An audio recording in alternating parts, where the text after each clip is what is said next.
the whole thing about England, right, is about ball retention and be able to keep possession. And I think that's what's always hurt England in major tournaments, especially the semi-final against Croatia and Russia, especially when Croatia got that equaliser. England couldn't get the ball back. And then, so they spent a lot of time trying to win the ball back. And then by the time Croatia scores that goal, it scores in extra time. As much as England try and get the, try and get back in the game, you have to have the ball to do that. And I think with Southgate, every England manager since Terry Venables have always played Christmas tree, Glenn Hoddle, wing-backs, and all of it is to make sure they have enough bodies in midfield so the opposition don't outnumber them. So even when the opposition is on the ball, they've got enough numbers to sort of be compact. And that's why Southgate I was very surprised he played 4-3-3. But the thing that helped Southgate was the fact that he could play that Calvin Phillips an anchor role to the extent that, they can be on the front. But when they don't have the ball, it was like two banks of three. But again, if you're like Chilwell, who's just won the Champions League, or Shaw's had a good second half of the season, he's telling you that, actually I'm playing, like Kieran Trippier in your position. You've got to think, bloody hell, wow. That's what man. And what message does that send? Well, he says that he doesn't trust them. Basically what he's trying to say is that he's happy with them going forward, but when there's a situation, they're playing 4-3-3, and, if you're two ways you keep, two things are going to happen. Modric is going to get the ball. He's either going to go through you, and then players like Kramaric and Perisic makes the runs, or he's going to go wide, where, again, he's going to look at the situation and he said, right, if Shaw and Chilwell bumming on, are they going to come back? How does this to come back? Because if we lose the ball, they go to counter. He's worried about, like attacks coming down that right-hand side. You know what I mean? Because he knows Walker has got the pace to go up and down and get back in the athleticism. But he knows about like the athleticism and pace going forward of Chilwell and Shaw, but they haven't got the recovery pace that Southgate wants, and probably that's why he can't trust them. The only way they're playing is if he's playing wing backs. That's the only explanation for playing Trippier. No, that's understandable. Still, personally, I still would have picked one of the other two, to tell you the truth.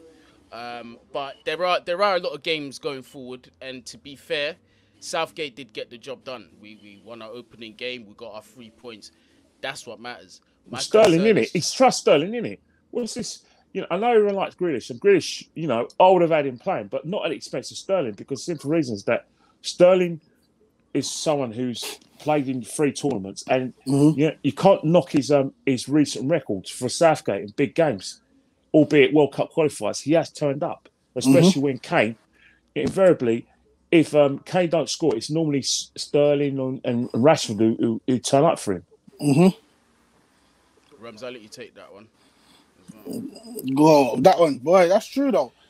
He scored in like what every single game coming up to the Euros. Every single game he bagged it. So like, to him starting, I don't blame him. He's his man, innit? He's pulled through for him.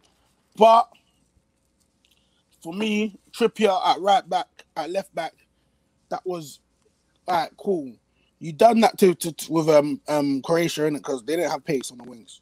They didn't have pace on the wings. I think Croatia, they tend to sort of make the diagonal runs, and then it's about accurate passing and but in terms of instead of beating, like going behind the man, what Rashford and Sterling can do, they didn't have that, and that's what I'm saying. If he plays Trippier, because no one can tell me Trippier is faster than Shaw or Chilwell, yeah. No one can tell me. He's the better defender, yeah? All right, cool. Sometimes you're going to need pace. You're going to need pace. Because if they go up against the likes of, let's say, Ousmane Dembele and Mbappe, it's night-night. It's night-night for Trippier. It's night-night.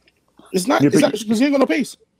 Yeah, but the thing about, I think what he's worried about is maybe, like sometimes, right? Like modern football, they like their their right backs to be like wingers, not. So basically, if you have a situation when you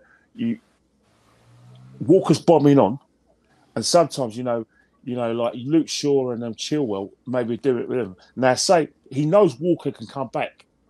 He's got a recovery pace because of the experience plus the athleticism. This guy's a machine, but he doesn't know. He knows that at this moment of time, Reece James can't do that, and before he got injured, neither could Alexander-Arnold. Now on the left-hand side, he knows he hasn't got that kind of play. Like Danny Rose, like 3 years ago, he could do that back and thing, and he had that kind of balance. But I think he's not sure about those guys because you know what I mean. And then again, it's just that it stretches defenders and everything. You don't want to sit with a spare man because I think he's not sure of the discipline. Of his how to say, like, not so much a Sterling, but someone like a Foden, a Man. Are they good at getting back if Shaw's bombing on? Do you know what it is? Yeah, I hear what you're saying, Kenny, but I actually confirmed that Trippier was starting left back. I confirmed the day before. I was shocked. But I was hearing rumours, but I was still shocked. Like I called it. I said it even a couple of days before I even said it. He's gonna be starting left back because I know Southgate. Southgate. You know what I mean? He doesn't want to win this competition. He's just trying not to get embarrassed. He doesn't want to win this competition. He just don't want to get embarrassed. When you think about it, yeah, because I think what's happened, right? He ain't no fool. He ain't the right man for the job. I ain't going to sit here and tell you a bunch of porkies and say he's the right man for the job because that'd be a lie. I don't want him as England manager. But one thing I will say is that, until they get that midfielder who can control possession and can allow some of their adventurous players to just bomb on like that, they're going to find it difficult later in the tournament when they play better teams. Exactly. Especially in the knockout stages where there's every 120 minutes. You know what I mean? Where you're not playing teams like Colombia, but you're playing teams like France or maybe you're Portugal, or if you get lucky, you can play Belgium. Come on, you ain't getting a ball back from Belgium. You're not getting a ball back probably from France. Spain, despite the fact they couldn't finish the dinner, you're going to find it difficult to get the ball back from them as well. So again, it's one of those things where they're going to have to do it the hard way. England. We're not producing midfielders like Thiago, Kroos and Modric until England start. You know what I mean? I hear you. I hear what you're saying. Still, I get it.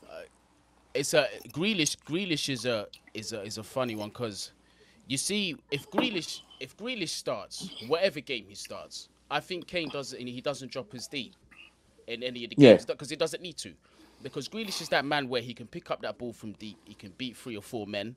Plus, on top of that, he's the kind of player that's going to win you 3 or 4 fouls a game around that box or close enough. So that's my thing. So I think really and truly, in terms of ball retention and someone who can carry the ball like that, I reckon Grealish is the only one who can do it to that level. But then is using him in the centre mid position going to be the best use of him? England will have to be in a situation where they're on the front foot and dominating possession. Yeah, I'm not saying Grealish can't go back, but the thing with Grealish is you look at with Grealish, what he can give you, but there's always a counter attack waiting to happen.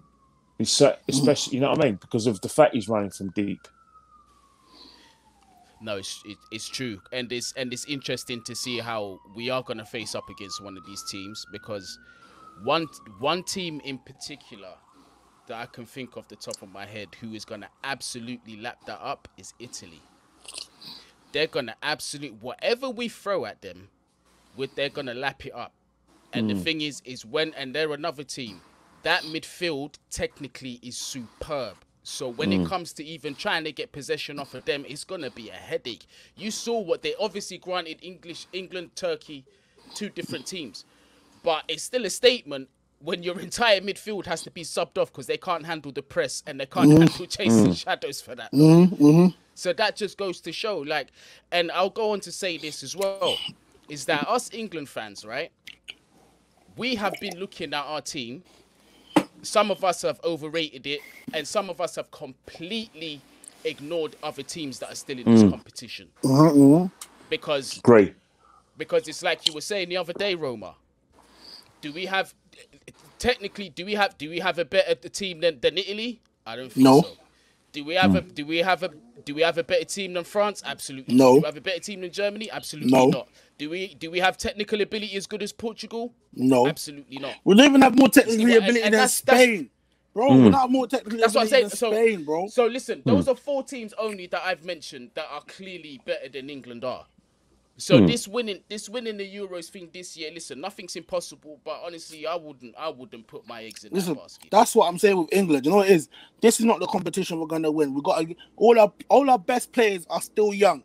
Give them another 2 years. Give Mount another 2 years. Foden another 2 years. Sancho another 2 years. Rashford. What about the next World Cup? Next World Cup. Next World Cup. That's what I'm thinking. In November. That's what I'm thinking. Give them another 2 years. Let them flourish a little bit. You understand? Is this not the competition? This is what this competition is. Experience. Yeah. Throw your best players out there and let them play, fam. They lose. There's nothing we can say. He threw the best players out there. They lost in it. But all this trying to be smart and then man's gonna allow it. Just play your best players. Let the youth get experience. It's Mount's first competition. Bowden. Do you think? But that Roma. Do you think that in about like with Qatar, there's going to be situations where players like your Hendersons won't be going to that tournament. Walker probably won't be going to the tournament. And you're going to get a younger player. So basically, by the time we get to the World Cup, you're going to see probably more of Bellingham. Definitely going to see more of Grealish. Sterling's still going to be young enough, but he may have to step aside. Rashford will have to step up. So again, it's all these younger players. I think with these younger players, this is tournament experience. But what will happen is that they'll be the ones who'll be starting games for England. In Qatar, and I think that's where England got to look at it. Is that try and win the tournament by all means. You've got the crowd behind you, but you have to evolve. And I just think maybe Southgate thinks these guys are probably going to be ready. In 18 months' time. Yeah, 100%. That's the way I feel as well. You got to let the youth them play. Like, for example, you're playing Kyle Walker. Kyle Walker, he's not going to be playing. Play Reece. Why is Reece? You brought Reece. Reece just played against He just played against Kyle Walker on the same pitch. He just played against Kyle Walker on the same pitch. But the thing is, there's 2 Reeces, isn't it? There's a Reece under I'm too sure, and there's a Reece under Lampard. Now, no disrespect to Reece under Lampard. My problem with Reece, I still don't think at the moment he has the experience where you could trust you could play a back 4 with him. I look at how you guys play, right? You can I look how you guys play with, right? And there was an argument if you played a back 4, as a boring coach, I would have probably played Azpilicueta because of the defensive. But in a wing backs, all day Reece. And I think that's where Reece has got to improve on his game, where, again, he has to be in a situation where the best teams in the world are playing 4-3-3. And he has to make sure that he learns his game, especially the defensive part of the game. What I say is this, Reece under Tuchel and Reece under Lampard were both class. I'm not gonna lie, they were both class. Going forward. I've seen Reece James hold out Zaha. He to the point where Zaha was frustrated. I've seen him hold out definitely. Sterling. The boy, it's all about experience. I rather Reece James makes the mistakes Kyle Walker is going to make. You know what I'm trying to say? Because Kyle Walker has been in the game way too long. You know when Kyle Walker does that, like a train, he's also got the energy to be a train on the way back. And I think that's what Reece has got to learn in his game. It's boom, recovery pace. Not everyone's got that ability. And that's why Walker still gets... That's why Walker is probably getting a start because of boom, bang. It's not like just bang and then jog. It's boom and bang. You know what I mean? With recovery, and that's his athleticism is getting him starts ahead of your TAAs and James and Reece James. I get that, but what I'm trying to say is that's all he's got: recovery pace, and he ain't bringing nothing else in a tournament like this. End. That's enough. That's enough, though. No, that's but enough for a manager at Southgate. Because look, like we've got to say, England creatively, they will say England's best creative player is Grealish, and he didn't even start. Yeah, he didn't even start. So where is the creation? Where is the creation gonna come Long from? tournament, it's a marathon, not a sprint, man. You got to look at a 7-game tournament. You got to look at it this way and say, look, as the tournaments evolve, as we play better teams, you are going to need something to lock the door. And I still think there's game time for for these players.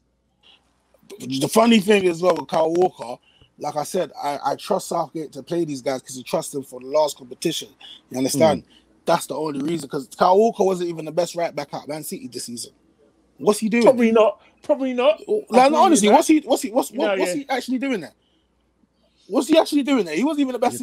That's what I'm trying to say. In That's a big game, who did man trust though in a big game? In a big game, I trust Reece James because he proved it. He just won the Champions League. I'm not talking about Pep at City. He played him in the final. He played him in the final. You know what happened? Werner had them doing. I don't know. Werner had them doing the most. Yeah, but come on, man.